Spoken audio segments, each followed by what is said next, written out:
So in the last session we discussed about the electric charges. So in this session we will discuss about the methods of charging. The first method is charging by friction.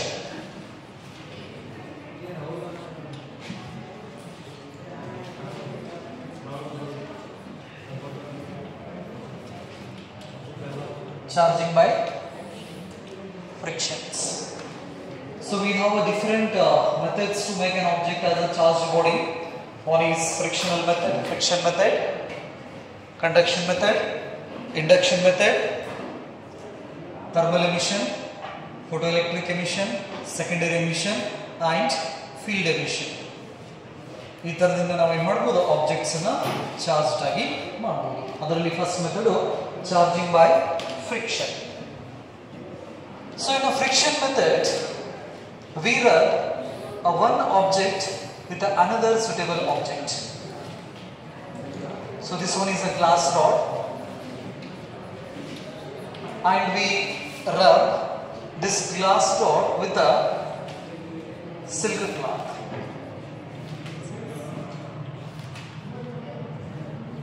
Initially the glass rod and silk cloth are electrically neutral. So then when we rub here, rubbing. So on rubbing what happens? There is a transfer of electric charge from one body to another body. So here the electric charge is transferred from a glass rod to silk cloth. So due to this, one body becomes a positively charged body and another body becomes negatively charged.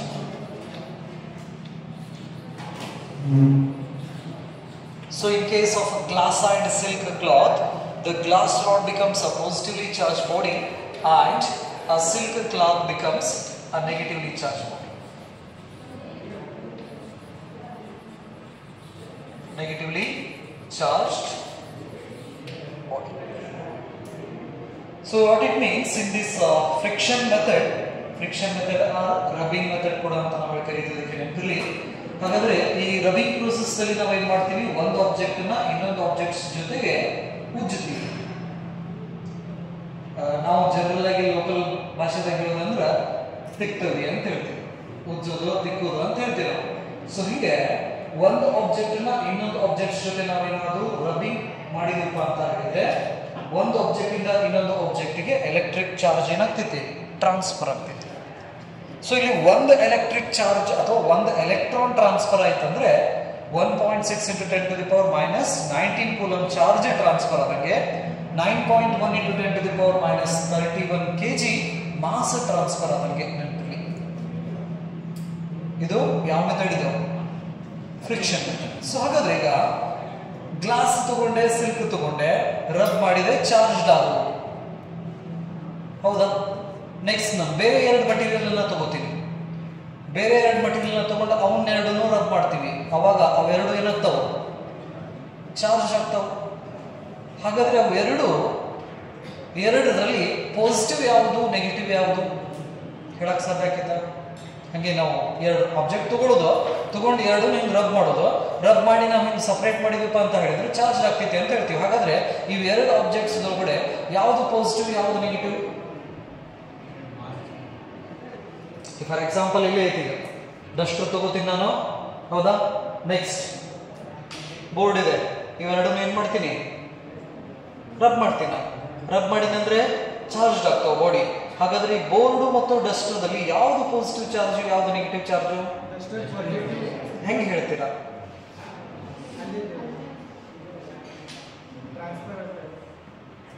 Transfer ಅಂಕರ ಆಗ್ತೈತಿ, ಹೌದಾ? ಹಾಗಾದ್ರೆ ಯಾವ್ದು positive ಯಾವ್ದು negative ಅಂತ ನಾವು ಹೇಳ್ಬೇಕಂದ್ರೆ ಅದಕ್ಕೆ ಆದಂತ ಒಂದು ಎಲೆಕ್ಟ್ರೋಸ್ಟಾಟಿಕ್ ಸೀರೀಸ್ ಇದೆ. ಈ ರೀತಿ ಎಕ್ಸ್ಪೆರಿಮೆಂಟ್ಸ್ ಅನ್ನ ಮಾಡಿ ಒಂದು ಸೀರೀಸ್ ಅನ್ನ ಕೊಡ್ತಾರೆ, ಅದಕ್ಕೆ ಎಲೆಕ್ಟ್ರೋಸ್ಟಾಟಿಕ್ ಸೀರೀಸ್ ಅಂತ ನಾವು ಕರಿತೀವಿ. ಆ ಎಲೆಕ್ಟ್ರೋಸ್ಟಾಟಿಕ್ ಸೀರೀಸ್ ಅನ್ನ ಇಟ್ಕೊಂಡು ನಾವು ಏನ್ ಮಾಡ್ತೀವಿ, ಯಾವುದು ಪಾಸಿಟಿವ್ ಯಾವುದು ನೆಗೆಟಿವ್ ಅನ್ನೋದನ್ನ ಡಿಸೈಡ್ ಮಾಡ್ತೀವಿ. ಎಲೆಕ್ಟ್ರೋಸ್ಟಾಟಿಕ್ ಸೀರೀಸ್ ಅಂತ ನೋಡಿ, ಏನೋ ನೀವು ಗೂಗಲ್ ನಲ್ಲಿ ಟೈಪ್ ಮಾಡಿದ್ರೆ ಒಂದು ಲಿಸ್ಟ್ ಬರ್ತದೆ. Materials list. ಆ ಒಂದು ಸೀರೀಸ್ ನೋಡಿ ನಾವೇನ್ ಮಾಡ್ತೀವಿ, ಪಾಸಿಟಿವ್ ಯಾವುದು ನೆಗೆಟಿವ್ ಯಾವುದು ಅನ್ನೋದನ್ನ ಡಿಸೈಡ್ ಮಾಡ್ತೀವಿ, ನೆನಪಿಟ್ಕೊಳ್ಳಿ. ನೆಕ್ಸ್ಟ್, ಅದಲ್ಲದೆ we have a device. With the help of that device we can identify whether the object is positively charged or negatively charged, whether the body is charged or not. ನಮ್ಮ ಕಡೆ ಇನ್ನೂ ಕೆಲವೊಂದಿಷ್ಟು devices ಇದಾವೆ. ಆ device ಅನ್ನು use ಮಾಡಿ ನಾವೇನ್ ಮಾಡ್ಬೋದು, ಯಾವ್ದು ಪಾಸಿಟಿವ್ ಆಗೈತಿ ಯಾವ್ದು ನೆಗೆಟಿವ್ ಆಗೈತಿ, ಎಷ್ಟು ಜಾಸ್ತಿ ಚಾರ್ಜ್ ಆಗಿತ್ತು ಕಡಿಮೆ ಚಾರ್ಜ್ ಆಗಿತ್ತು ಅನ್ನೋದನ್ನು ಕೂಡ ನಾವೇನ್ ಮಾಡ್ಬೋದು, ಡಿಸೈಡ್ ಮಾಡ್ಬೋದು, ಐಡೆಂಟಿಫೈ ಮಾಡ್ಬೋದು ಆ ಡಿವೈಸ್ ಇಂದ. Later we will discuss that device, right? So ಹಾಗಾದ್ರೆ with the help of this friction method we can make only few objects as a charged body. ಈಗ ಸಿಲ್ಕ್ ಕ್ಲಾತ್ ಅನ್ನು ಫಿಕ್ಸ್ ತಗೋರಿ, glass rod ಅನ್ನ change ಮಾಡ್ಕೊಂತ ಹೋಗ್ರಿ. ಒಂದು 10-15 glass rod ಅನ್ನ ತಗೋರಿ. ಒಂದೇ ಗ್ಲಾಸ್ ತಗೊಂಡು ಸಿಲ್ಕ್ ಕ್ಲಾತ್ ಗೆ ಬೂಸ್ತೀರಿ, ಹೌದಾ? ನೆಕ್ಸ್ಟ್ ಆ ಗ್ಲಾಸ್ ಅನ್ನು ತೆಗಿತೀರಿ, ಮತ್ತೊಂದು ಗ್ಲಾಸ್ ತಗೋತೀರಿ, ಅದನ್ನು ಊಸ್ತೀರಿ. ಹಿಂಗ ಎಷ್ಟು ಗ್ಲಾಸ್ ಅನ್ನ ನೀವು ಚಾರ್ಜ್ ಮಾಡ್ಬೋದು, ಆ ಸಿಲ್ಕ್ ಕ್ಲಾತ್ ಸಮೇತನೂ ಏನ್ ಮಾಡ್ಬೋದು, ಚಾರ್ಜ್ ಮಾಡ್ಬೋದು. ಅಂದ್ರೆ ಈಗ ಒಂದು ಸೋಪಿಂದ ಎಷ್ಟು ಬಟ್ಟೆ ಒಗಿಬಹುದು, ಖರ್ಚಿಪ್ ಆದ್ರೆ ಒಂದು 30-40 ಖರ್ಚಿಪ್ ಒಗಿಬಹುದು, ಸಣ್ಣ ಇರ್ತಾವ. ಅಂಗಿ ಆದ್ರೆ ಒಂದು 10-15 ಅಂಗಿ ಒಗಿಬಹುದು. ಪ್ಯಾಂಟ್ ಆದ್ರೆ ಜಾಸ್ತಿ ಅಬ್ಸರ್ವ್ ಮಾಡ್ಕೋತೈತಿ, ಹೌದಾ? ಸೊ ಅಂದ್ರೆ ಒಂದು ಸೋಪಿಂದ ಮಿನಿಮಮ್ ಇಷ್ಟಿಷ್ಟ ಬಟ್ಟೆನ ನಾವು ತೊಳಿಬಹುದು ಅಂತ ಹೇಳಿ ನಾವು ಜಡ್ಜ್ ಮಾಡ್ಬೋದು. ಹಾಗೆ ಈ ಫ್ರಿಕ್ಷನ್ ಮೆಥಡ್ದಿಂದ ನಾವು ಕೆಲವೊಂದಿಷ್ಟು ನಂಬರ್ಸ್, ಅಷ್ಟು ಅಮೌಂಟ್ ಆಬ್ಜೆಕ್ಟ್ಸ್ ಅನ್ನು ಮಾತ್ರ ನಾವು ಏನು ಮಾಡ್ಬೋದು, ಚಾರ್ಜ್ ಮಾಡ್ಬೋದು. ಒಂದು 50 ಆಬ್ಜೆಕ್ಟ್ ಅನ್ನ ಚಾರ್ಜ್ ಮಾಡ್ಬೋದು, 100 ಆಬ್ಜೆಕ್ಟ್ ಅನ್ನ ಚಾರ್ಜ್ ಮಾಡ್ಬೋದು. ಒಂದು ಪರ್ಟಿಕ್ಯುಲರ್ ನಂಬರ್ ಕೊಡ್ತೀವಿ ನಾವು. ಅಷ್ಟರ ಮೇಲ್ಗಡೆ ನಾವು ಮತ್ತೆ ಚಾರ್ಜ್ ಮಾಡೋಕ್ಕಾಗಲ್ಲ, ಯಾಕಂದ್ರೆ ಸಿಲ್ಕ್ ಕ್ಲಾತ್ ಎಲ್ಲ ಸೌಂಡ್ ಹೋಗ್ಬಿಟ್ಟಿರ್ತೈತಿ. ಇದು ಫ್ರಿಕ್ಷನ್ ಮೆಥಡ್ದಲ್ಲಿ ನೆನಪಿಲ್ಲ. ಅಂದ್ರೆ with the help of this friction method we can make only few object as a charge body. ಈ ಮೆಥಡ್ ಇಂದ ನಾವು ಕೆಲವೊಂದಿಷ್ಟು ಆಬ್ಜೆಕ್ಟ್ಸ್ ಮಾತ್ರ ನಾವು ಚಾರ್ಜ್ಡ್ ಆಗಿ ಮಾಡಬಹುದು. ಇದಕ್ಕಂದ್ರೆ ಈ ಸಿಲ್ಕ್ ಕ್ಲಾತ್ ಬರ್ಬರ್ತಾ ತನ್ನಲ್ಲಿರ್ತಕ್ಕಂಥ ಚಾರ್ಜಸ್ ನ ಕಳ್ಕೋಂತ ಹೊಂಟ್ಬಿಡ್ತೈತೆ. ಅಥವಾ ಗ್ಲಾಸ್ ರಾಡ್ ಅನ್ನ ನಾವು ತಗೊಂಡು ಬಂದ್ರೆ, ಗ್ಲಾಸಿಗೆ ಒಂದೇ ಸಿಲ್ಕ್ ಕ್ಲಾತಿಗೆ ಒಂದು ಎಲೆಕ್ಟ್ರಾನ್ ಅನ್ನು ಕೊಟ್ರೆ, ಇನ್ನೊಂದು ಸಿಲ್ಕ್ ಕ್ಲಾತ್ ತಗೊಂಡ್ ಬಂದಾಗ ಅದಕ್ಕೊಂದಿಷ್ಟು ಎಲೆಕ್ಟ್ರಾನ್ ಕೊಡ್ತೈತಿ.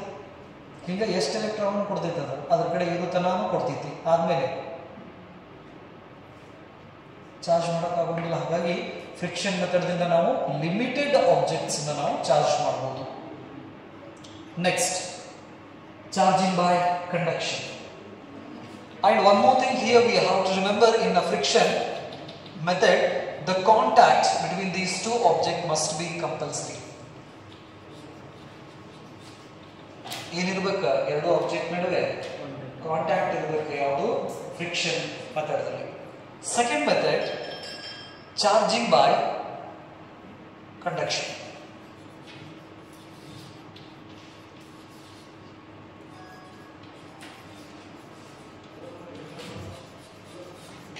Charging by conduction.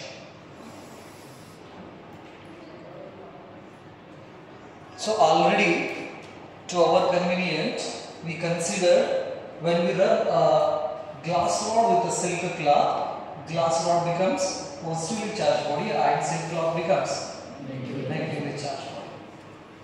So ಹಾಗಾದ್ರೆ ನಮಗೆ ಗೊತ್ತಿದೆ, ನಿದ್ದೆ ಬಂದ್ರೂ ನಮಗೆ ನೆನಪಾಕೈತಿ ಏನಂತ ಹೇಳಿ, ಗ್ಲಾಸ್ ಮತ್ತು ಸಿಲ್ಕ್ ಕ್ಲಾತ್ ಎರಡು ತಗೊಂಡು ಬಂದ್ರೆ ಅವೆರಡನ್ನು ತಗೊಂಡು ರಬ್ ಮಾಡಿದ್ರೆ ಗ್ಲಾಸ್ ಪಾಸಿಟಿವ್ಲಿ ಚಾರ್ಜ್ ಆಗ್ತೈತಿ, ಸಿಲ್ಕ್ ನೆಗೆಟಿವ್ಲಿ ಚಾರ್ಜ್ ಆಗ್ತೈತಿ. ನೆನಪಿರ್ಲಿ, ರೈಟ್? ಸೊ ಹಾಗಾದ್ರೆ let's consider an uncharge body. So initially this is uncharge body. Uncharge means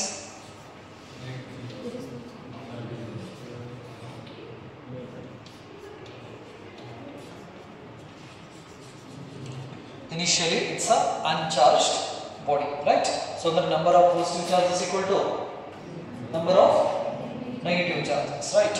So hagadre when we brought a charged body contact to this uncharged body, so hagadre uncharged body ge nanu ondu charged body na contact ge ತಗೊಂಡ್ಬರ್ತೀನಿ.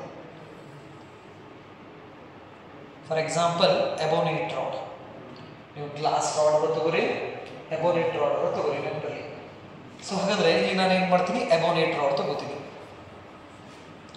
ಎಬೋನೇಟ್ rod ಮತ್ತೆ cat ಸ್ಪರ್ನ rub ಮಾಡಿದ್ರೆ ebonite rod becomes negatively charge body, cat fur become positively charge body. ನೆನಪಲ್ಲಿ. So ಹಾಗಾಗಿ ಇದ್ರ ತುಂಬಾ ಯಾವ charge ಇದಾವ? ಈಗ ನೆಗೆಟಿವ್ ಚಾರ್ಜ್ ಇದಾವ. ಸೊ ಹಾಗಾದ್ರೆ ಇದ್ರೊಳಗಡೆ 100 ನೆಗೆಟಿವ್ ಚಾರ್ಜ್ ಇದಾವ ಅಂತ ತಗೊಳ್ಳೋಣ. Like charges repel each other, unlike charges attract each other. ನೆನಪಿರಲಿ, ನಾವು ಎಷ್ಟು ಹೇಳ್ತೀವಲ್ಲ ಅಷ್ಟು ಪರ್ಫೆಕ್ಟ್ ಆಗ್ತೀವಿ. ನಾವು ಮುಜುಗರ ಪಟ್ಕೊಂಡು ಸುಮ್ಮನೆ ಕುಂತೀವಪ್ಪ ಅಂತ ಹೇಳಿದ್ರೆ ಕ್ವಶನಿಗೆ ಆನ್ಸರ್ ಗೊತ್ತಿರ್ತೈತಿ. ನಾ ಯಾಕೆ ಹೇಳಿ ಅನ್ಕೊಂತ ಕುಂತೀವಪ್ಪ ಅಂತ ಹೇಳಿದ್ರೆ ಪ್ರಾಕ್ಟೀಸ್ ಆಗೋದಿಲ್ಲ. ನೆನಪಿರಲಿ, ಪ್ರಾಕ್ಟೀಸ್ ಮೇಕ್ಸ್ ಹಿಂಗಂದ ನಾವು ಇಲ್ಲಿಗೆ ಬಂದು ಹತ್ತೀವಿ. ನೆನಪಿರಲಿ, ಚೇಂಜ್ ಮಾಡ್ಕೊರಿ ಅದನ್ನ. Practice makes me perfect. Practice makes me perfect. Daily ಹೇಳಬೇಕಾರ ಮಲಗೋಕಿನ ಮುಂಚೆ ಅನ್ಕೋರಿ, ಪ್ರಾಕ್ಟೀಸ್ ಮೇಕ್ಸ್ ಮೀ ಪರ್ಫೆಕ್ಟ್. ಎಷ್ಟು ನಾನು ಪ್ರಾಕ್ಟೀಸ್ ಮಾಡ್ತೀನಿ ಅಷ್ಟು ನಾನು ಪರ್ಫೆಕ್ಟ್ ಆಗ್ತೀನಿ, ಬಾಜು ನಾವಲ್ಲ. ಸೊ ಹಾಗಾಗಿ ಇದೊಂದು ನೆನಪಿಟ್ಕೋರಿ, practice makes me perfect. Right. So ಹಾಗಾದ್ರೆ when we touch a charged body, this one is the negatively charged body, when we touch this negatively charged body to this uncharged body, due to the repulsive force between the like charges, negative ಏನಾಗ್ತಾವ? Charge repel ಅಂತ, ಹೌದಿಲ್ಲ? So ಹಾಗಾದ್ರೆ ಇದನ್ನ contact ಮಾಡಿದ ತಕ್ಷಣನೇ ಈ negative ಚಾರ್ಜ್ಗೆ ಇನ್ನೊಂದು ಆಬ್ಜೆಕ್ಟ್ ಸಿಗ್ತೈತಿ ಹೋಗಕ್ಕೆ. ಸೊ ಹಾಗಾಗಿ when we contact charged body to uncharged body, there is a flow of charges from charged body to uncharged body. So ಹಾಗಾದ್ರೆ ಈ ಚಾರ್ಜ್ ಬಾಡಿದಿಂದ ಅನ್ಚಾರ್ಜ್ ಬಾಡಿಗೆ ಚಾರ್ಜಸ್ ಟ್ರಾನ್ಸ್ಫರ್ ಆಗಕ್ಕೆ ಸ್ಟಾರ್ಟ್ ಮಾಡ್ತಾವೆ. ಇಲ್ಲಿ 100 ಚಾರ್ಜಸ್ ಇದಾವು. 100 ಚಾರ್ಜಸ್ ಒಳಗಡೆ 1 ಚಾರ್ಜಸ್ ಟ್ರಾನ್ಸ್ಫರ್ ಆಗ್ತೈತಿ, ಅದು ಇಲ್ಲಿ ಬಂದು ಕುದುರ್ತೈತಿ. ಯಾಕಂದ್ರೆ ಇವೆರಡರ ಮಧ್ಯೆ ರಿಪಲ್ಸಿವ್ ಫೋರ್ಸ್ ಇರೋದ್ರಿಂದ ಎಷ್ಟು ದೂರ ಆಕೈತಲ್ಲ ಅಷ್ಟು ದೂರಕ್ಕೆ ಹೋಗಿ ಮೊದಲನೇ ಚಾರ್ಜ್ ಕುತ್ಕೋತೈತಿ. Like charges repel each other, ಅದೊಂಥರ ನಮ್ಮ ಮಂತ್ರ ಇದ್ದಂಗೆ ನೆನಪಿರಲಿ. Like charges repel, unlike charges attract. ಫಸ್ಟ್ನೇ ಚಾಪ್ಟರ್ 2ನೇ ಚಾಪ್ಟರ್ಗೆ ಇದೊಂಥರ ಮಂತ್ರ ಇದ್ದಂಗೆ ಇದು. ಲೈಕ್ ಚಾರ್ಜಸ್ ಅನ್ಲೈಕ್ ಚಾರ್ಜಸ್ ನೆನಪಿಟ್ಕೊಳ್ಳಿ. Okay, right. ಸೊ ಹಾಗಾದ್ರೆ ನೆಕ್ಸ್ಟ್ 2ನೇ ಚಾರ್ಜಸ್ ಬಂತಂದ್ರೆ ಆ ಚಾರ್ಜು ಮತ್ತು ಈ ಚಾರ್ಜು ಈಕ್ವಲ್ ಡಿಸ್ಟೆನ್ಸ್ ದಲ್ಲಿ ಡಿಸ್ಟ್ರಿಬ್ಯೂಟ್ ಆಗ್ತೈತಿ. Like this, the charges transfer from a charged body to uncharged body, the flow of charges. Flow of charges from charged body to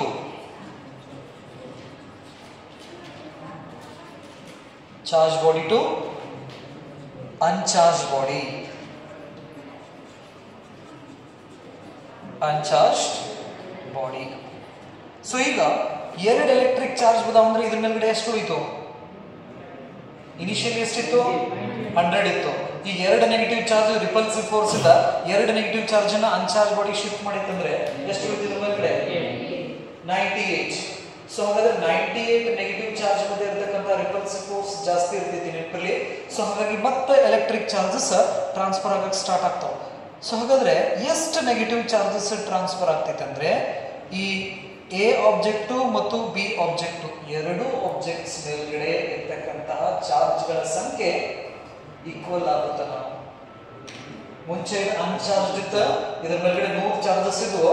ಅವ್ನ ಎರಡೂ ಯಾವಾಗ ನಾವು ಕಾಂಟ್ಯಾಕ್ಟಿಗೆ ತರ್ತೀವಲ್ಲ, ಕಾಂಟ್ಯಾಕ್ಟಿಗೆ ತಂದ ತಕ್ಷಣವೇ ಚಾರ್ಜಸ್ ಫ್ಲೋ ಆಗಕ್ಕೆ ಸ್ಟಾರ್ಟ್ ಆಗ್ತೈತಿ.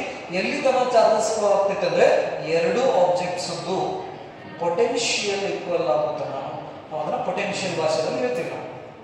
ಸೊ ಹಾಗಾದ್ರೆ when a charged body contact with a uncharged body, there is a flow of charges from charged body to uncharged body until their potential becomes equal. ಎರಡೂ ಬಾಡಿದು ಪೊಟೆನ್ಶಿಯಲ್ ಏನಾಗುತ್ತಾನ? Equal ಆಗುತ್ತಾನು. Charge flow ಆಗ್ತಾನೆ ಇರ್ತೈತಿ. Charges to uncharge body until the potential becomes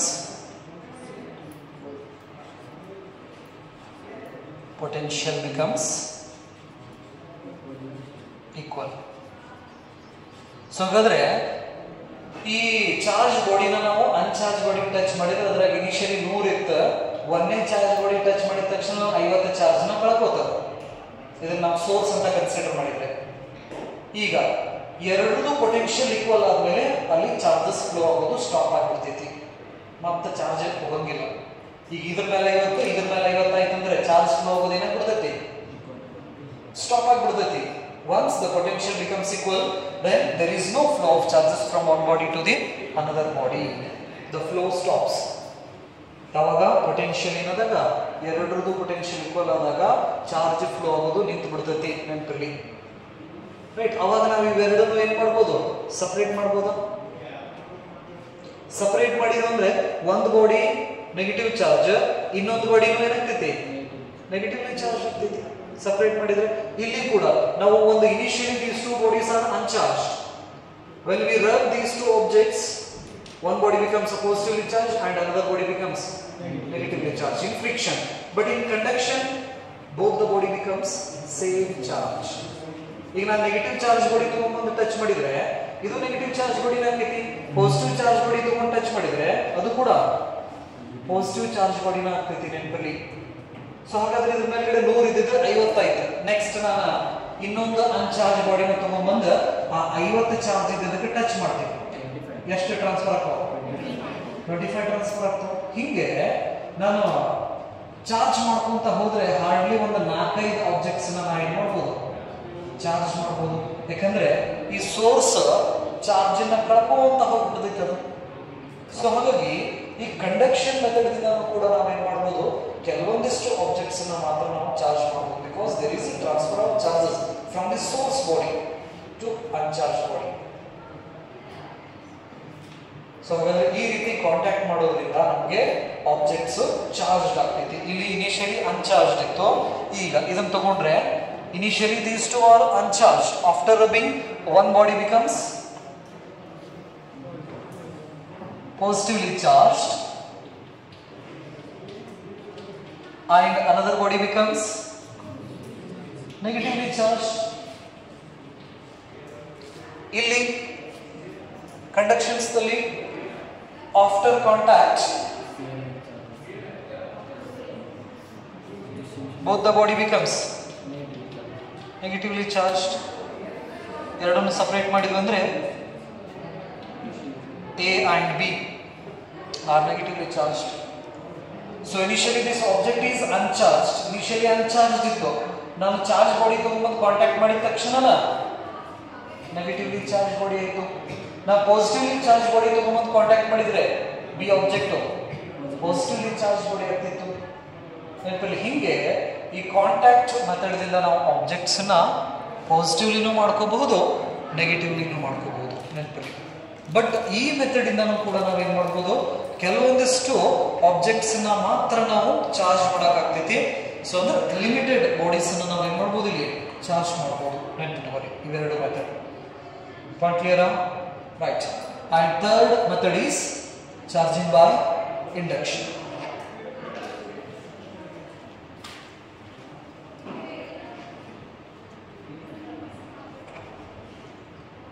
The third method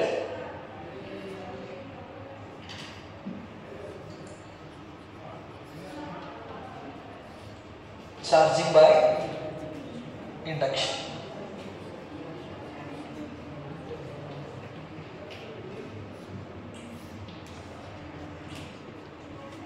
so ಹಾಗಾದ್ರೆ second method ದಲ್ಲೂ ಕೂಡ ಇವೆರಡು ಆಬ್ಜೆಕ್ಟ್ಸ್ ನಡುವೆ ಏನಿದೆ,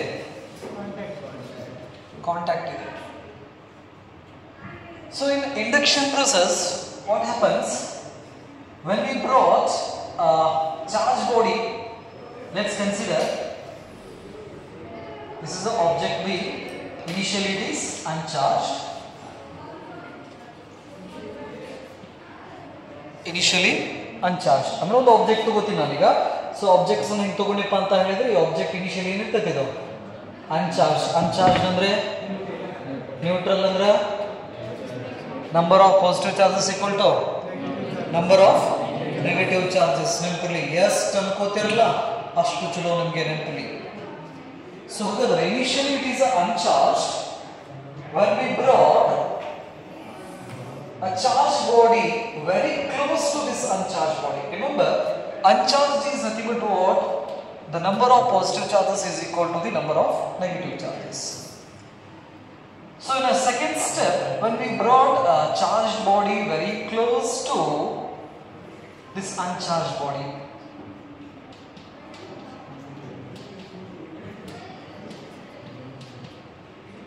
so here no contact. ಅವೆರಡರ ನಡುವೆ ಏನಿಲ್ಲ, ಕಾಂಟ್ಯಾಕ್ಟ್ ಇಲ್ಲ ನೆನಪಿರಲಿ.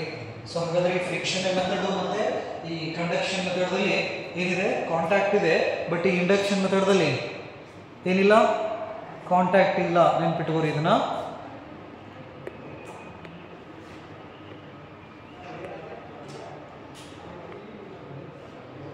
So when we brought a charged body very close to the uncharged body, what happens? Due to the attractive and repulsive force between the like and unlike charges. So ಹಾಗಾದ್ರೆ ಇದರೊಳಗಡೆ charges ಇದಾವೆ, ನೆನಪಿರಲಿ, equal numbers ಇದಾವೆ. ಹಾಗಾದ್ರೆ ಈ positive charge ಅನ್ನ ತಗೊಂಡ್ಬಂದ್ರೆ ಇದ್ರ ಒಳಗಡೆ ಇರತಕ್ಕಂತಹ ಪಾಸಿಟಿವ್ ಚಾರ್ಜು ಪಾಸಿಟಿವ್ ರಿಪಲ್ ಆಗ್ತೈತಿ, ಪಾಸಿಟಿವ್ ನೆಗೆಟಿವ್ ಅಟ್ರಾಕ್ಟ್ ಆಗ್ತೈತಿ. Due to this charged body, what happens? The charges starts to displace in the uncharged body. ಈ uncharged body ಒಳಗಡೆ ಇರತಕ್ಕಂತಹ ಚಾರ್ಜಸ್ ಡಿಸ್ಪ್ಲೇಸ್ ಆಗಕ್ಕೆ ಸ್ಟಾರ್ಟ್ ಆಗ್ತವೆ. ನೀವು ನೋಡಿರ್ತೀರಿ, ಸ್ಪೀಡ್ ಆಗಿ ಏನಾದ್ರು ಟ್ರೈನ್ಗಿನ ಪ್ಲಾಟ್ಫಾರ್ಮ್ ಒಳಗಡೆ ಸ್ಪೀಡ್ ಆಗಿ ಟ್ರೈನ್ ಹಾಕಿ ಹೋಯ್ತಪ್ಪ ಅಂತ ಹೇಳಿದ್ರೆ ಆ ಪ್ಲಾಟ್ಫಾರ್ಮ್ ಒಳಗಡೆ ಬಿದ್ದಿದ್ದು ಪ್ಲಾಸ್ಟಿಕ್ ಪೇಪರ್ ಗೀಪರ್ ಎಲ್ಲ ಓಡಿ ಹೋಗಿರ್ತಾವೆ ಸೀಟ್ ಹಿಡಿಯಕ. ಅಬ್ಸರ್ವ್ ಮಾಡಿದ್ರಿ, ಬಸ್ ಅಥವಾ ಕಾರು ರೋಡ್ ಮೇಲೆ ಸ್ಪೀಡ್ ಆಗಿ ಹೋದ್ರು ಅಂದ್ರೆ ಇವು ಹೋಗಿರ್ತಾವೆ, ಕಸ ಕಟ್ಟಿ ಎಲ್ಲ ಸೀಟ್ ಹಿಡಿಯಕ್ಕೆ ಫಾಸ್ಟ್ ಆಗಿ. ಅದರಿಂದ due to what? Electrostatic force and pressure difference. ಅವೆಲ್ಲ ನೋಡ್ತೀವಿ ನಮ್ಮ ಡೈಲಿ ಲೈಫ್ ಒಳಗಡೆ ನೆನಪಿರಲಿ. ಹಾಗಾದ್ರೆ ಅವ್ರ ಹಿಂದೆ ಏನು ಆಗಾಕತ್ತೈತಿ ಅಂತ ನಾವು ತಿಳ್ಕೊಬೇಕಂದ್ರೆ ಫಸ್ಟ್ ಇಯರ್ ಮತ್ತು ಸೆಕೆಂಡ್ ಇಯರ್ ಸೈನ್ಸ್ ಕರೆಕ್ಟಾಗಿ ನಾವು ಸ್ಟಡಿ ಮಾಡಿದ್ವಿಪ್ಪ ಅಂದರೆ ನಮ್ಮ ಡೇ ಟು ಡೇ ಲೈಫ್ದಲ್ಲಿ ಸೈನ್ಸ್ ಎಲ್ಲೈತಿ, ಅದರಿಂದ ಏನೆಲ್ಲ ಆಗ್ತೈತೆ ಅನ್ನೋ ನಮ್ಗೆ ಗೊತ್ತಾಗ್ತದೆ, ನೆನಪಲ್ಲಿ. ಸೊ ಹಾಗಾದ್ರೆ ಚಾರ್ಜ್ ಬಾಡಿನ ಅನ್ಚಾರ್ಜ್ ಬಾಡಿ ಸಮೀಪ ನಾವು ತಗೊಂಡ್ಬಂದ್ರೆ ಹೆಂಗಂದ್ರೆ, ಈಗ ರೋಡ್ದಲ್ಲಿ ನಡ್ಕೊಂತ ಹೋಗಿರ್ತೀರ, ಬಾಜುದಲ್ಲಿ ಯಾವ್ದಾದ್ರು ಒಂದು ಹೆವಿ ವೆಹಿಕಲ್ ಫಾಸ್ಟ್ ಆಗಿ ಹೋಯ್ತಂದ್ರೆ ನಮ್ಮ ಹಿಂಗೆ ಜಗ್ಗಿ ಹಿಂಗೆ ಬಿಟ್ಟಂಗೆ ಆಗ್ತೈತಿ. ಬೈಕ್ ಈಗ ಸೈಕಲ್ ತಗೊಂಡು ಹೋಗ್ಬೇಕಾದ್ರೆ ಎಕ್ಸ್ಪೀರಿಯನ್ಸ್ ಎದಿ ದಸತ್ಕಂತಲಿ ಅಂತ ಹೇಳ್ತಾರೆ. ಜೀವ ಹೋಗಿ ಬಾಯಿಗೆ, ಜೀವ ಹೋಗಿ ಜೀವ ಬಂತ ಅಂತ ಹೇಳ್ತಾರೆ, ಬಾಯಿಗೆ ಬಂದಿತ್ರಿ ಅಂತ ಹೇಳಿ ಮಾತಾಡ್ತಿರ್ತಾರೆ. ನೆನಪಲ್ಲಿ ಬೈಕ್ ಕುಡಿಬೇಕಾರೆ ಹುಷಾರ, ನೆನಪಲ್ಲಿ. ಹೆವಿ ವೆಹಿಕಲ್ ಏನಾದರೂ ಸ್ಪೀಡಾಗಿ ನಮ್ಮ ಬಾಜು ಹೋಯ್ತು ಅಂದರೆ ಅದು ಚಾರ್ಜ್ ಬಾಡಿ ಆಗಿರ್ತೈತಿ. ಗಾಡಿ ಜೊತೆ ಫ್ರಿಕ್ಷನ್ ಜೊತೆ ಬಂದ ಚಾರ್ಜ್ ಬಾಡಿ ಆಗಿರ್ತೈತಿ. ಅನ್ಚಾರ್ಜ್ ಬಾಡಿ ಸಮೀಪ ಬಂತಂದ್ರೆ ನಮ್ಮಲ್ಲಿ ಇರ್ತಕ್ಕಂಥ ಚಾರ್ಜಸ್ ಡಿಸ್ಪ್ಲೇಸ್ ಆಗ್ತಾವ. ಅದೇನಾದ್ರೂ ಪಾಸಿಟಿವ್ಲಿ ಚಾರ್ಜ್ ಬಾಡಿ ಅಥವಾ ನೆಗೆಟಿವ್ಲಿ ಚಾರ್ಜ್ ಬಾಡಿ ಇತ್ತಂದ್ರೆ ನಮ್ಮ ಬಾಡಿ ಒಳಗಡೆ ಇರ್ತಕ್ಕಂಥ ಚಾರ್ಜಸ್ ಡಿಸ್ಪ್ಲೇಸ್ ಆಗಿ, ಈಗ ಇಲ್ಲಿ ಪಾಸಿಟಿವ್ಲಿ ಚಾರ್ಜ್ ಐತಂದ್ರೆ ಈ ಕಡೆ ನೆಗೆಟಿವ್ ಚಾರ್ಜಸ್ ಬಂದು ಕುಂದಿರ್ತಾವೋ, ಈ ಕಡೆ ಪಾಸಿಟಿವ್ ಚಾರ್ಜಸ್ ಡಿಸ್ಪ್ಲೇಸ್ ಆಗ್ತಾವ, ನೆನಪಲ್ಲಿ ಈ ತರ. ಸೊ ಹಾಗಾಗಿ ಅಟ್ರಾಕ್ಟಿವ್ ರಿಪಲ್ಸ್ ಫೋರ್ಸ್ ಇಂದ ನಾವು ಏನ್ ಮಾಡ್ತೀವಿ, ಒಂದ್ಸಾರಿ ಆ ಗಾಡಿ ಕಡೆ ಹಿಂಗೆ ಹೊರಗೆ ಜಗ್ ಹಿಂಗೆ ಹೊರಗೆ ಬಿಟ್ಟಂಗೆ ಆಗ್ತೈತಿ. ಯಾರು ಓಡಿಸಿರ್ತಿರಲ್ಲ, ಎಕ್ಸ್ಪೀರಿಯನ್ಸ್ ಆಗಿರ್ತೈತೆ ಹೈವೇ ಮೇಲ್ಗಡೆ ನಿಂತ್ಕೊಳ್ಳಿ. Because of this pressure difference and electrostatic force, ಎರಡು ಕಾನ್ಸೆಪ್ಟ್ ನಾವು ಹೇಳ್ಬೋದಲ್ಲಿ. ಸೊ ಹಾಗಾದ್ರೆ when we brought a charge body very close to the uncharge body, the charges in the uncharge body starts to displace. ಇಲ್ಲಿ positive ಇರೋದ್ರಿಂದ the negative charges accumulate on the near surface and the positive charges accumulate on the far surface of that uncharged body. ಈ ಬಾಡಿಯಿಂದ charges ಹೊರಗೆ ಹೋಗಿಲ್ಲ, ನೆನಪಿರಲಿ. Other body ಒಳಗಡೆನೇ ಇರ್ತಾವೋ, but ಎರಡು ಏನಾಗಿರ್ತಾವೋ separate ಆಗಿರ್ತಾವೋ, displays ಆಗಿರ್ತಾವೋ, ನೆನಪಿರಲಿ ಈ ತರ. ಇನ್ ದ ಪ್ರೆಸೆನ್ಸ್ ಆಫ್ ದಿಸ್, ಇದು ಮೊದಲನೇ ಸ್ಟೆಪ್, ಇದು ಎರಡನೇ step. So in the presence of this charge body, ಅಂದ್ರೆ ಈ ಚಾರ್ಜ್ ಬಾಡಿನ ಇಲ್ಲೇ ಇಷ್ಟ ಪ್ಲೇಸ್ ಮಾಡ್ತೀವಿ.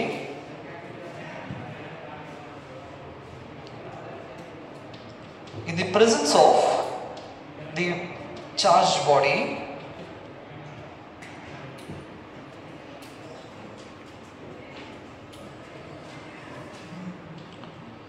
ಈ ಕಡೆ ನೆಗೆಟಿವ್ ಚಾರ್ಜ್ ಇದಾವೋ, ಈ ಕಡೆ ಯಾರಿದಾರ ಪಾಸಿಟಿವ್ ಚಾರ್ಜ್ ಇದಾವೆ. So we connect the second uncharged body to ground.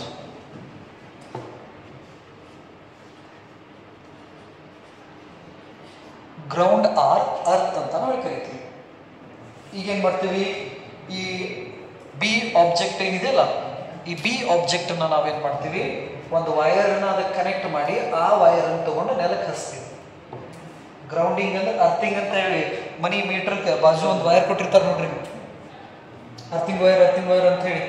ಹಂಗೆ ನಾವೇನು ಮಾಡ್ತೀವಿ, ಈಗ ಆ ಎರಡನೇ ಬಾಡಿಗೆ ಒಂದು ಕಂಡಕ್ಟರ್ನ ಟಚ್ ಮಾಡಿ ಆ ಕಂಡಕ್ಟರ್ನ ತೊಗೊಂಬಂದು ನೆಲಕ್ಕೆ ಇಡ್ತೀವಿ. ಅದನ್ನು ನಾವು ಅರ್ಥಿಂಗ್ ಅಥವಾ ಗ್ರೌಂಡಿಂಗ್ ಅಂತ ನಾವು ಕರಿತೀವಿ. Earthing or grounding is nothing but what, that is the sharing of electron with earth. Electron ಅನ್ನ ಶೇರ್ ಮಾಡ್ಕೋತೀವಿ ಎದ್ರ ಜೊತೆಗೆ, ಗ್ರೌಂಡ್ ಜೊತೆಗೆ, ಅರ್ತ್ ಜೊತೆಗೆ. ಅದನ್ನು ನಾವು ಗ್ರೌಂಡಿಂಗ್ ಅಥವಾ ಅರ್ಥಿಂಗ್ ಅಂತ ನಾವು ಕರಿತೀವಿ. Sharing of an electron with earth. So when we connect wire to the ground, what happens? There is a flow of electrons from earth to object B. ಈಗ ನಾವು ಈ ರೀತಿ ಮಾಡೋದ್ರಿಂದ ಅರ್ತ್ ದಿಂದ ಎಲೆಕ್ಟ್ರಾನ್ ಏನಾಗ್ತಾವ ಆ ಆಬ್ಜೆಕ್ಟಿಗೆ ಟ್ರಾನ್ಸ್ಫರ್ ಆಗಕ್ಕೆ ಸ್ಟಾರ್ಟ್ ಮಾಡ್ತೀವಿ.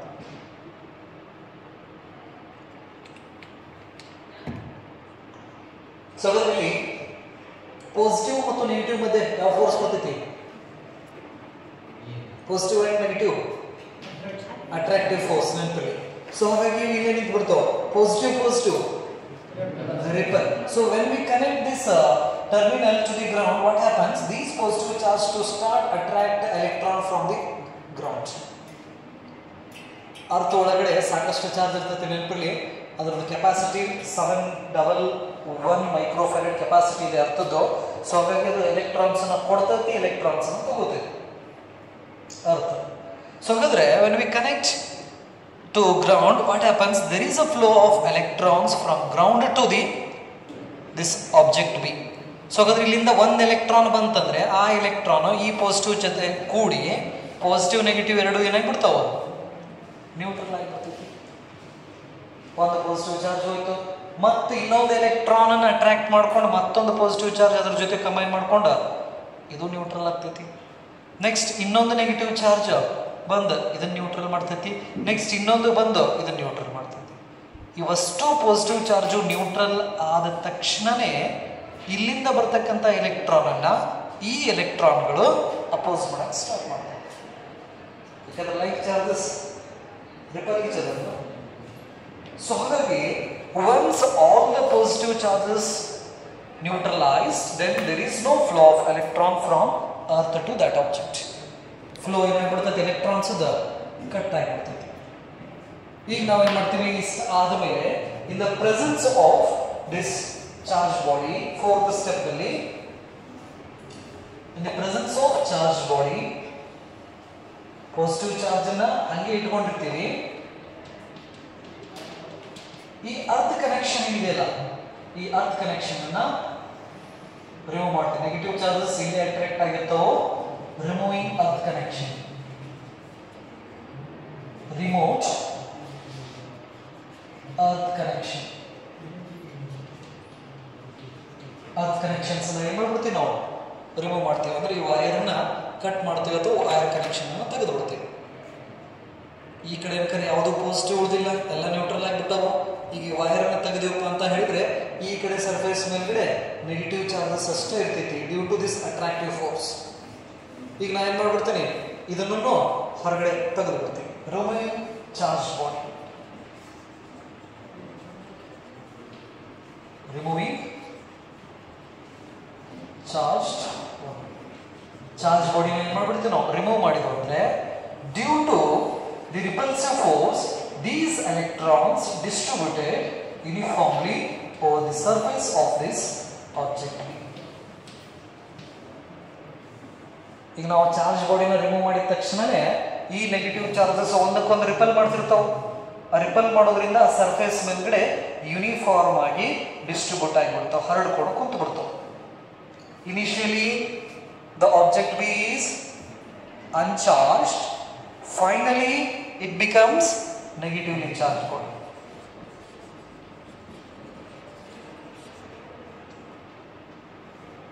ಹಾಗಾದ್ರೆ ನಾವೇನು ಈ ಸೋರ್ಸ್ ಅಂತ ಏನು ತಗೊಂಡ್ಬಂದಿದ್ದಲ್ಲ ಆಬ್ಜೆಕ್ಟ್ ಎನ, ಈ ಆಬ್ಜೆಕ್ಟ್ ಎದಲ್ಲಿ ಏನಾದರೂ ಚಾರ್ಜಸ್ ಕಡಿಮೆ ಆಗೋದು ಹೆಚ್ಚಾಗೋದು ಏನಾದರೂ ಆದವಾ? ಏನೂ ಇಲ್ಲ. ಎಷ್ಟು ಇದ್ವಲ್ಲ ಚಾರ್ಜಸ್ ಅಷ್ಟ ಇರ್ತೈತಿ. ಈಗ ನೆಕ್ಸ್ಟ್ ನಾವು ಡಿ ಆಬ್ಜೆಕ್ಟ್ ಇದ್ರ ಬದಲಿನ ಇನ್ನೊಂದು ಆಬ್ಜೆಕ್ಟ್ ತಗೊಂಡ್ಬರ್ತೀವಿ ನಾವು. ಆ ಆಬ್ಜೆಕ್ಟ್ ಇದೇ ರೀತಿ ಏನ್ ಮಾಡ್ಬೋದು? ಚಾರ್ಜ್ ಮಾಡ್ಬೋದ? ಹಿಂಗ ಎಷ್ಟು ಆಬ್ಜೆಕ್ಟ್ ಚಾರ್ಜ್ ಮಾಡ್ಬೋದು? ಇನ್ಫಿನಿಟಿ. ಯಾಕಂದ್ರೆ ಏನು ಲಾಸ್ ಆಗ್ತಾ ಇಲ್ಲ ನಮ್ಗೆ ಇಲ್ಲಿ. ಇದ್ರದ್ದು ಎಷ್ಟಿದಾವು ಚಾರ್ಜ್, ಈ 3 ಸ್ಟೆಪ್ದಲ್ಲಿ ಅದ್ರ ಚಾರ್ಜ್ದಲ್ಲಿ ಏನು ವೇರಿಯೇಷನ್ ಆಗ್ತಾ ಇಲ್ಲ. ಹಾಗಾಗಿ ನಾವು ಈ ಇಂಡಕ್ಷನ್ ಮೆಥಡ್ದಿಂದ ಎಷ್ಟು ಬೇಕಲ್ಲ ಅಷ್ಟು ಆಬ್ಜೆಕ್ಟ್ಸ್ ನಾವು ಚಾರ್ಜ್ ಮಾಡ್ಬೋದು ನೆನಪಲ್ಲಿ. ಸೊ ಹಾಗೆ ಕಾಂಪಿಟೇಟಿವ್ ಒಳಗಡೆ ಕೇಳಿದ್ದು ಈ ಮೆಥಡ್ಸ್ ಆಫ್ ಚಾರ್ಜಿಂಗ್ ಒಳಗಡೆ ಬೆಸ್ಟ್ ಮೆಥಡ್ ಯಾವುದು ಮತ್ತು ಯಾಕೆ ಅಂತ ಕೇಳಿದ್ರೆ the induction method is the best method to make an object as a charge body because there is no loss of charges in that charge body. Source ಅಂತ ನಾವೇನು ತಗೊಂಡಿರ್ತೀವಲ್ಲ starting, ಆ ಸೋರ್ಸ್ ಬಾಡಿ ಒಳಗಡೆ ಯಾವುದೇ ರೀತಿ ಲಾಸ್ ಆಗೋಂಗಿಲ್ಲ. ಹಾಗಾಗಿ ನಾವು ಎಷ್ಟು ಬೇಕಲ್ಲ ಅಷ್ಟು ಆಬ್ಜೆಕ್ಟ್ಸ್ ನಾವು ಚಾರ್ಜ್ ಮಾಡ್ಬೋದು. ಮತ್ತೆ ಇಲ್ಲಿ ಕಾಂಟ್ಯಾಕ್ಟ್ ನೆಸೆಸರಿನೇ ಇಲ್ಲ. 2 ಆಬ್ಜೆಕ್ಟ್ಸ್ ನಾವಿಲ್ಲಿ ಕಾಂಟ್ಯಾಕ್ಟ್ ಮಾಡೋಂಗೇ ಇಲ್ಲ ನಾವು. ಸೊ ಹಾಗಾಗಿ ಲಾಸ್ ಆಗೋಂಗಿಲ್ಲ. ಎಷ್ಟು ಬೇಕಾದಷ್ಟು ಆಬ್ಜೆಕ್ಟ್ಸ್ ನಾವು ಚಾರ್ಜ್ ಮಾಡ್ಬೋದು.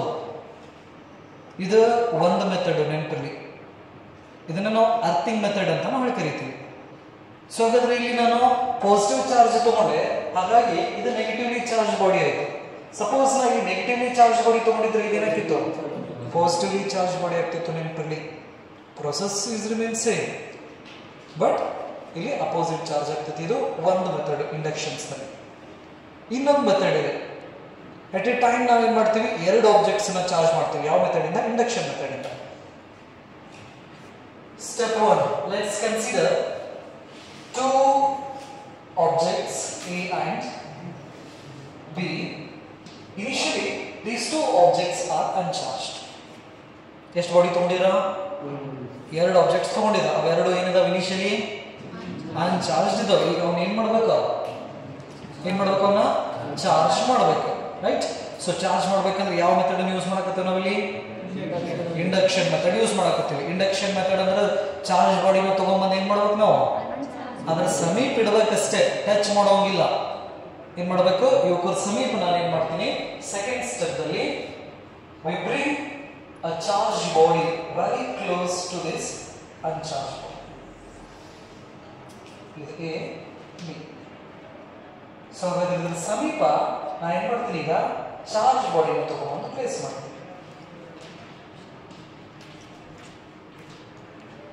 ಸೊ ಹಾಗಾದ್ರೆ ನಿಯರ್ ಸರ್ಫೇಸ್ ಮೇಲ್ಗಡೆ ಯಾವ ಚಾರ್ಜಸ್ ಹೋಗ್ತಾವ? ಇದು ಈ ಕಡೆದು ನಿಯರ್ ಸರ್ಫೇಸ್ ಆಗ್ತೈತಿ ನೆನಪಲ್ಲಿ, ಈ ಕಡೆದು ಫಾರ್ ಸರ್ಫೇಸ್ ಆಗ್ತೈತಿ. ಸೊ ಹಾಗಾದ್ರೆ on near surface negative charge accumulates and far surface positive charge. ಯಾಕಂದ್ರೆ ಇವೆರಡು ಕಾಂಟ್ಯಾಕ್ಟ್ ಇದಾವ, ಹೌದಾ? ಈಗ ನಾನು ಏನ್ ಮಾಡ್ತೀನಿ? In the presence of this charge body, ಅಂದ್ರೆ ಈ ಚಾರ್ಜ್ ಬಾಡಿನ ಅಷ್ಟ ಹಿಡ್ಕೋತೀನಿ. ಹಿಡ್ಕೊಂಡು ಇವೆರಡನ್ನು ಸಪರೇಟ್ ಮಾಡ್ಕೋತೀನಿ.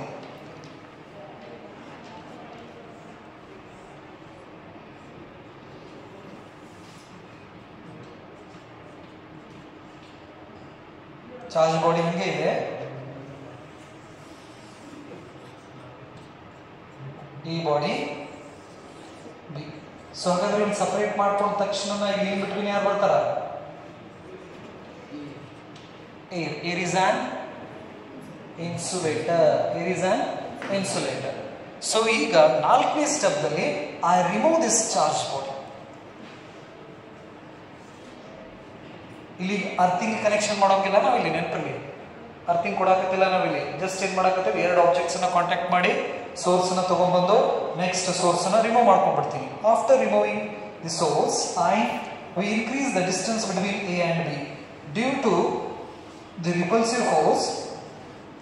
The negative charges distributes uniformly over the A object and positive charges on B object.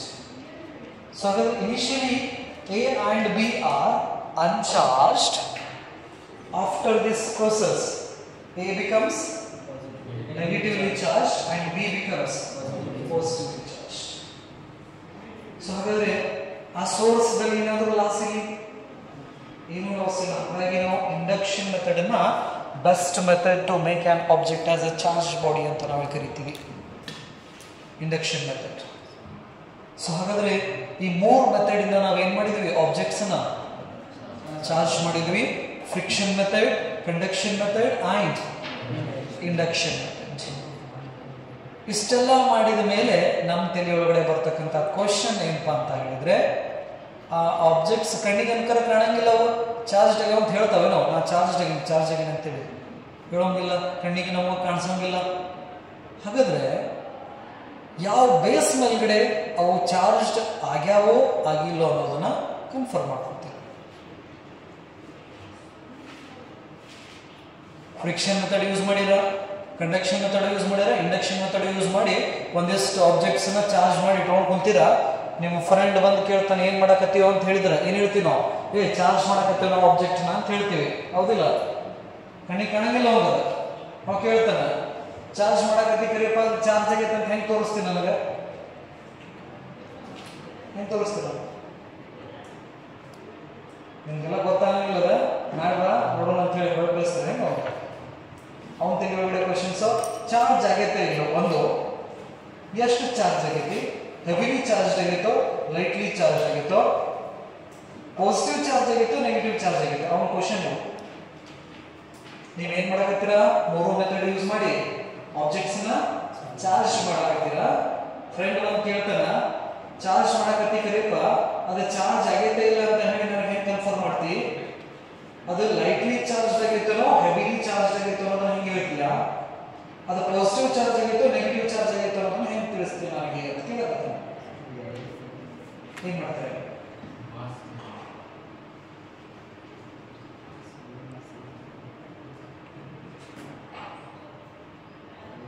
Mass ಬಹಳ ಕಡಿಮೆ ಇರೋದ್ರಿಂದ ನಮಗೆ ಸೆನ್ಸ್ ಆಗೋದು ಕಡಿಮೆ. ನಿಮ್ಮಲ್ಲಿ 10⁻³ ಇದೆ, 100 kg ಗಟ್ಟಲೆ ಐತೆ ಅಂತ ಹೇಳ್ಬಿಡ್ತಿದ್ವಿ ನಾವು, ಹೌದಿಲ್ಲ? ಹೆಂಗೆ ಹೇಳ್ತೀರ? ವಿಚಾರ ಮಾಡ್ರಿ. ಕ್ವಶನ್ ಏನು, ನೀವು ಆಬ್ಜೆಕ್ಟ್ ಚಾರ್ಜ್ ಮಾಡಿ ಇಟ್ಟಿಲ್ಲ, ಬಟ್ ನೀವು ಏನ್ ಮಾಡಿ ಹೇಳ್ಬೇಕು, ಅದು ಚಾರ್ಜ್ ಆಗೈತೆ ಅಂತ ನಾವು ತೋರಿಸ್ಬೇಕು, ನಾವು ಒಪ್ಕೋಬೇಕು. ಒಪ್ಕೊಳ್ತು ಯಾವಾಗ ಒಪ್ಕೋತಾರ? ಕಣ್ಣೆದುರಿಗೆ ಕಂಡಾಗ ಒಪ್ಕೋತೀವಿ ನಾವು, ಹೌದಪ್ಪ ಇದಾಗೈತಿ ಅಂತ. ಏನ್ ಮಾಡ್ತಾರೆ?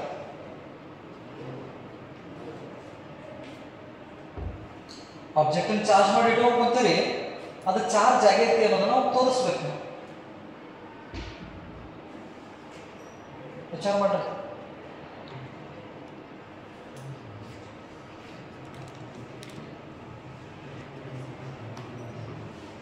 ಹೆಂಗ್ ಪ್ರೂವ್ ಮಾಡ್ತೀರಾ ಚಾರ್ಜ್ ಆಗೈತೆ ಅಂತೇಳಿ?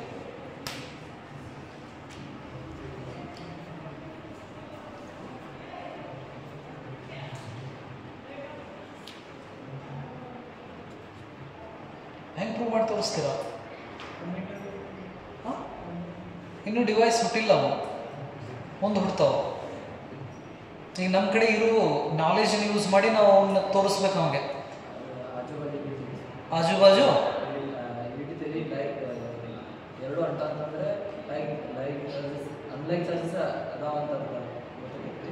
ಓಕೆ, ಸಮೀಪ ಇದೆಯಾ? ವಿಚಾರ ಮಾಡಿ, ಸ್ವಲ್ಪ ವಿಚಾರ ಮಾಡು. 2 ಆಬ್ಜೆಕ್ಟ್ಸ್ ನಾವು ಚಾರ್ಜ್ ಮಾಡೇವಿಲ್ಲ, ಅವೆರಡು ಆಬ್ಜೆಕ್ಟ್ ನ ಸಮೀಪ ತರ್ತಾನಂತೆ. ಅವೆರಡು ಆಬ್ಜೆಕ್ಟ್ಸ್ ಅಟ್ರಾಕ್ಟ್ ಮಾಡಿದಪ್ಪ ಅಂತ ಹೇಳಿದ್ರೆ ಚಾರ್ಜ್ ಆಗ್ಯಾವ ಅಂತ ಹೇಳ್ಬೋದು. 2 ಆಬ್ಜೆಕ್ಟ್ ರಿಪಲ್ ಮಾಡಕತ್ತು ಅಂದ್ರೂ ಚಾರ್ಜ್ ಆಗೈತಿ ಅಂತ ನಾವು ಕರಿಬಹುದು. ಹಾಗಾದ್ರೆ ಈಗ 2 ಚಾರ್ಜ್ ಆಗ್ಯಾವ, 1 ಚಾರ್ಜ್ ಆಗೈತೆ.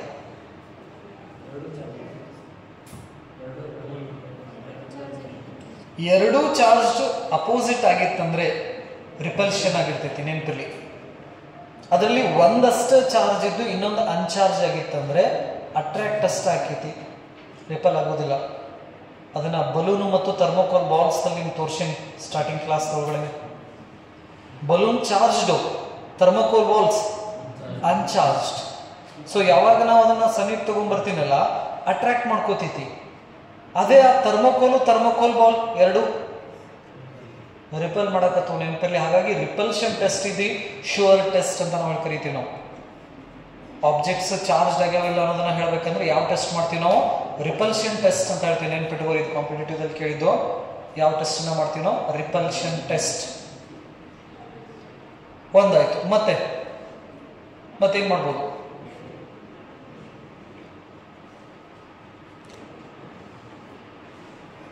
ಮತ್ತೆ ಹೆಂಗೆ ಪ್ರೂವ್ ಮಾಡ್ತೀರಾ ಚಾರ್ಜ್ ಆಗೈತೆ ಅಂತ ಹೇಳಿ?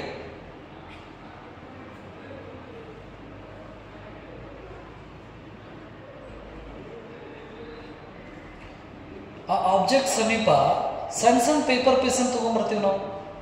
ಸ್ಮಾಲ್ ಆಬ್ಜೆಕ್ಟನ್ನು ತೊಗೊಂಡ್ಬಂದ್ರೆ ಅದು ಚಾರ್ಜ್ ಆಗಿತ್ತಂದ್ರೆ ಏನು ಮಾಡ್ತೈತೆ? ಅದು ಅಟ್ರಾಕ್ಟ್ ಮಾಡ್ತೈತೆ. ಅದು ನೆನಪಿರ್ಲಿ, ನಮ್ಮ ಕಡೆ ಇದ್ದಿದ್ದ ನಾಲೆಜ್ನ ಯೂಸ್ ಮಾಡಿಕೊಂಡು ಆನ್ಸರ್ ಮಾಡೋಕ್ಕೆ ಟ್ರೈ ಮಾಡ್ರಿ.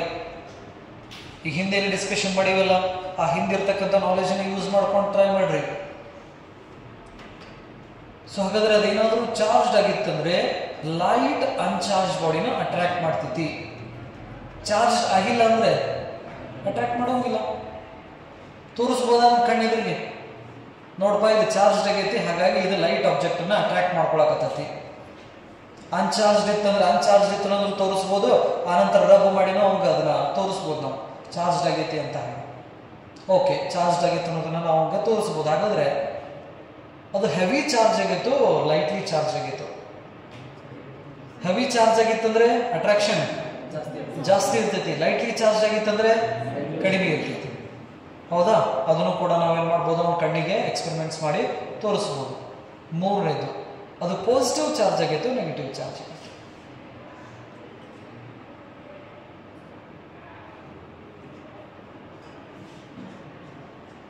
ವಿಚಾರ ಮಾಡಿ. ಸೊ ಅದನ್ನು ಹೇಳಬೇಕಂದ್ರೆ ನಾವು ಒಂದು ಡಿವೈಸ್ನ ಯೂಸ್ ಮಾಡ್ತೀವಿ, ಗೋಲ್ಡ್ ಲೀಫ್ ಎಲೆಕ್ಟ್ರೋಸ್ಕೋಪ್ ಅಂತ ಹೇಳಿ ಕರಿತೀವಿ.